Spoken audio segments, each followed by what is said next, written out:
What's up, what's up, what's up, what's up mga ka-ride. So sabihin ko na lang dito yung intro natin ha, para hindi ko na i-play sa video natin.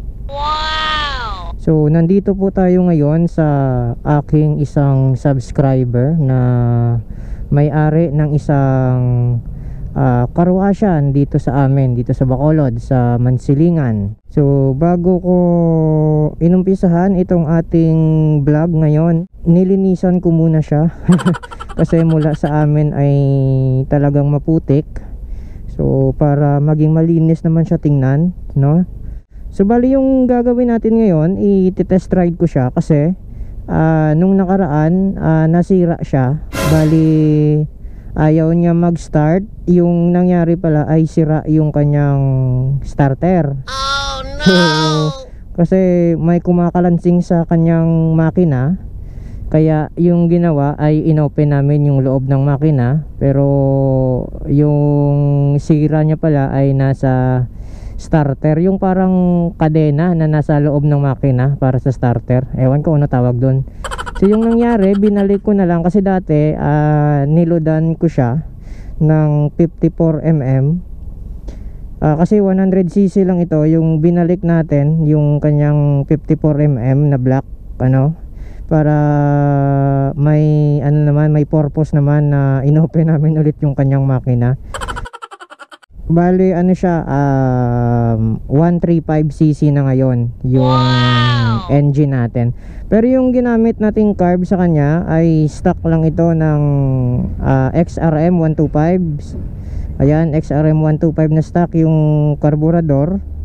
So yung pinalit natin ay black lang. Yung carb natin na stock na XRM ay sponsor ito ng Kapimoto ni Sir John Eric Ortega, ni Sir Joker Ortega. Sponsor niya yan, binigay niya sa atin. So sinalpak ko na lang. So iti-test ride natin ngayon siya. Sa highway lang muna, i-check natin kung maganda ba. Yung gusto ko kasi is gumanda yung hatak niya. Yung hatak lang para maganda yung mga pag-akyat natin sa mga bukid, ano. Tara, let's go. I-ano natin, i-check natin kung ano ba yung kagandahan ng block natin ngayon, kung maganda ba yung arangkada niya, at saka i-test natin siya sa traffic, ano. Pasukin natin yung mga traffic. Titingnan din natin yung kaibahan ng sa city na ride natin gamit itong ating trail bike, at saka sa bukid na nagti-trail tayo. Ang responsive ng throttle niya. Nakita niyo yan, no? Bali yung magiging next project natin, kung magka-budget tayo para ipagawa na naman ito, yung gagawin natin ay lalagyan natin siya ng clutch, ano, para may clutching siya, para mas gumanda pa yung buwelo natin once na mag-trail na tayo. Pasensya na kayo ha kung lingon ako ng lingon sa likod natin kasi hindi ko pa siya nalagyan pa ng side mirror. Nasira kasi siya nung natumba ako. So lesson learned na yon, na kung mag-trail sa bukid, alisin natin yung side mirror para kung matumba walang may masisira. Yung gustong gusto ko talaga sa motor na to, napakagaan, no? Sobrang gaan niya. Ang layo talaga ng diferensya nila ng sniper.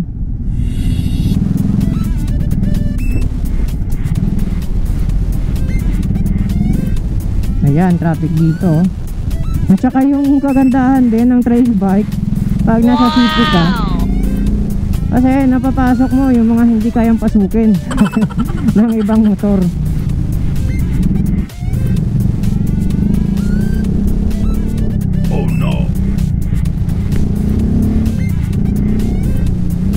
Katulad nito, kaya niyang akyatin. Wow!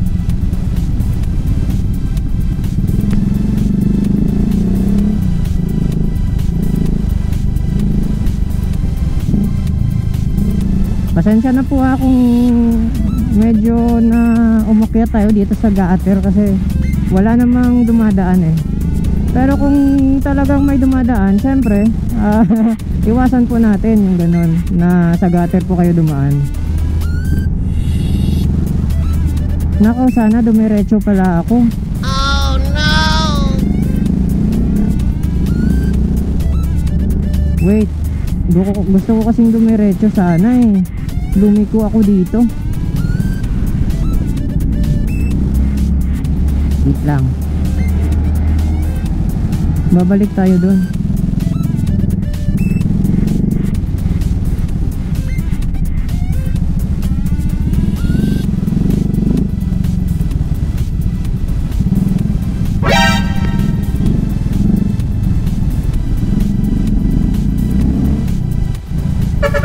Ayan, dito tayo dadaan.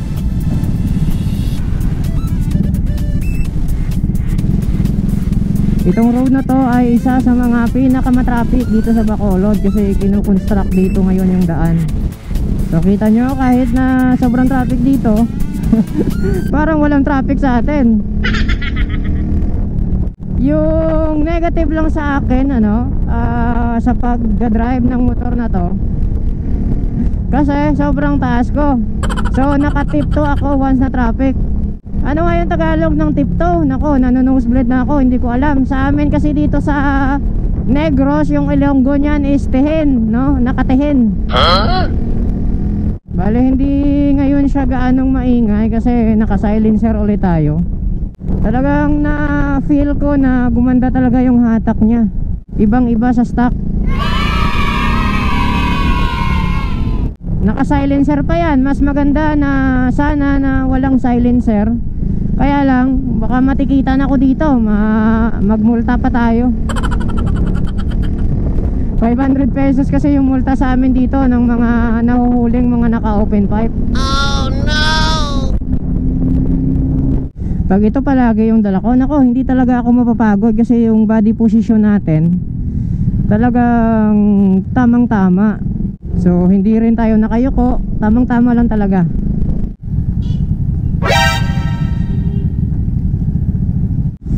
Pag tumitingin ako sa sniper, parang ang laki-laki ng gulong niya sa likod.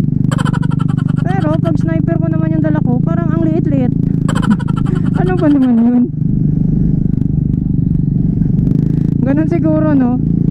Once na ikaw yung hindi nakasakay sa sniper, parang sa isip mo ang liit-liit niya.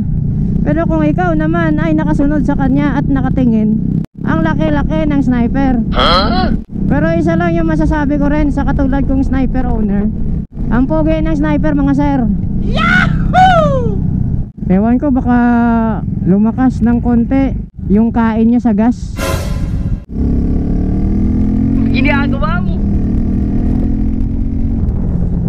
Ang gaan eh, ang sarap iwas-iwas eh. Yung problema lang, nung pinalitan ko na siya ng black, nag-backfire. Ayun, naririnig nyo ba yung backfire niya? Nope. May silencer pa yan ha. Ang lakas ng backfire once na naka-open pipe. Ewan ko, baka sa carb niya ito, kasi nagpalit tayo ng black. Ipa-tune na lang natin ulit yung, ipatono natin yung carb niya. Naku po, traffic.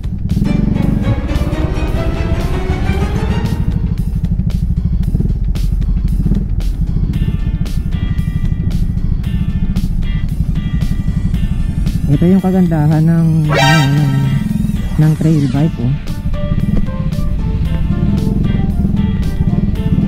Wow! Diba?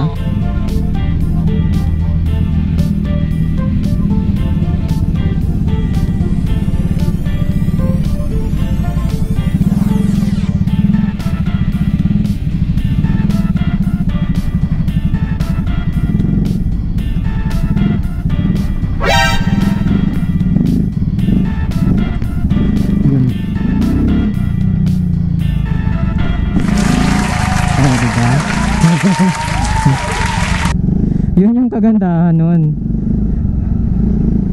Only trail bike can do it. Wow!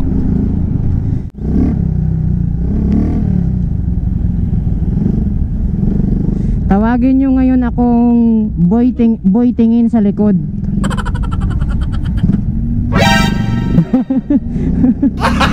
Gago! Shit. Biglang preno, konti na lang eh. Pasensya na po. Try nating dumaan sa tambayan ko. Medyo maaga pa naman. Ang dami kasing tao doon tuwing hapon eh. So baka may mga nakatambay na din doon. Maraming nagpapahangin doon. Welcome to Lumina, Bacolod. Wow! Lumina, baka naman. Baka magtanong kayo kung taga dyan ako. Hindi po, malapit lang ako dyan. Pero hindi po ako taga dyan. Ayun, may mga tao dito. Try natin check dun sa ano, sa dulo. May mga nakatambay na eh. Try natin mag-trail ng konti dito sa rough road.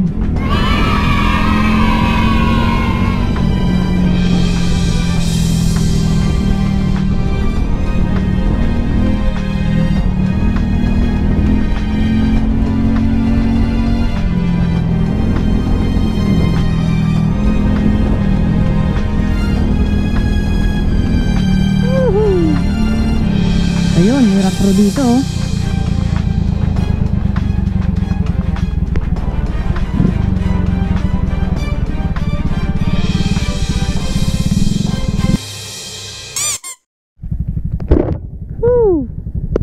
Wow. So yung kagandahan ng pagsubok natin kanina doon sa may highway, wala akong makitang negative ano nung dinrive natin siya sa traffic, sa highway. Yung isa lang na negative is nakatipto ako kasi sobrang tangkad ko. At isa pang problema dito, kung gagamitin mo siya daily, yung gulong niya, ayun, eto, kita nyo. So kung gagamitin talaga siya sa highway, mabilis mapudpod itong gulong niya. So yung the best talaga na gawin natin is gamitin lang siya sa mga ganito, sa rough road, ano, sa mga putik sa lupa. Yun talaga yung purpose nitong ating gulong. So itatry ko na pasukin natin tong maliit na, try nating mag-trail ng konti. Baka kasi pag mag-trail na tayo sa Sunday, manibago ako.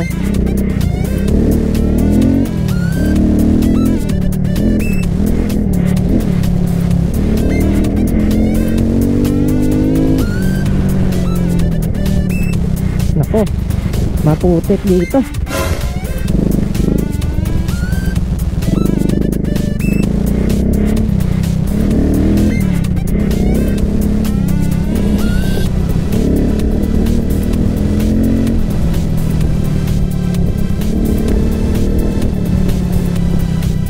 Madaming hangin yung gulong natin eh.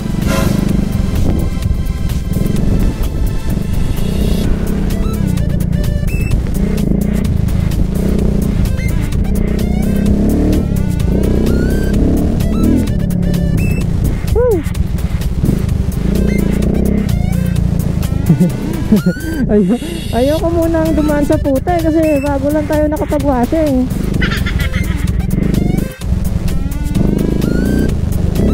Konting try lang. Sample para sa inyo. Makikita mo talaga yung difference ng pagdadrive sa city, ano, sa mga city kaysa sa bukid, no? Sa bukid talaga feel na feel mo kasi ang gaganda ng mga tanawin na makikita mo once na mag-trail. So yun talaga yung gustong-gusto ko, kaya sinet up natin itong trail bike. Maraming salamat po sa inyong pagtangkilik at pagsuporta sa ating munting YouTube channel, ano? Sa atin pong mga subscribers na mga gwapo at magaganda. Wow! Baka naman. At saka shout out po pala, ano, before natin tapusin yung ating vlog ngayon. Shout out sa kay Ma'am Yula David. Nako, talagang special shout out yan kasi mula nung nag-start yung aking YouTube channel, isa siya sa number 1 na talagang sumuporta sa akin. So may mga sticker nga yan ng Negros Wanderer. So taga Cadiz yan. Siya yung nagbibigay sa mga subscribers ko doon sa Cadiz kung merong maghingi. Special shout out po kay Ma'am Yula David. At saka shout out din kay Sir Alvin Sevilla, so mula yan sa aking hometown sa Barangay Tapi, mula sa Home Upa Pisik Festival. So maraming salamat po ulit sa lahat ng nanood sa bagong vlog natin, kung saan sinubukan natin yung pinagkaiba ng kinesting natin siyang i-try sa traffic, sa city, at saka yung kaibahan ng tinry naman natin siya dito sa pag-go off-road or sa pag-trail na talaga. So sana po nag-enjoy kayo sa ating vlog ngayon. At sa mga bago po sa aking YouTube channel, huwag nyo po kalimutan na mag-subscribe at pa-ring yung notification bell para lagi po kayong updated sa mga video ko pa na gagawin.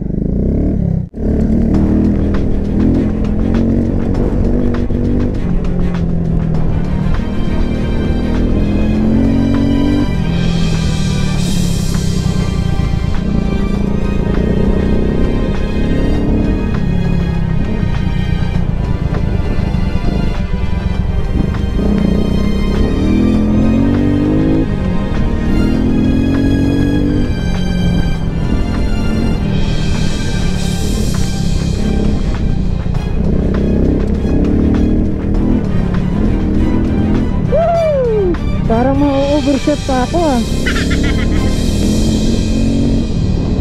So maraming salamat po. Ride safe po tayong lahat. Ito po si Negros Wanderer.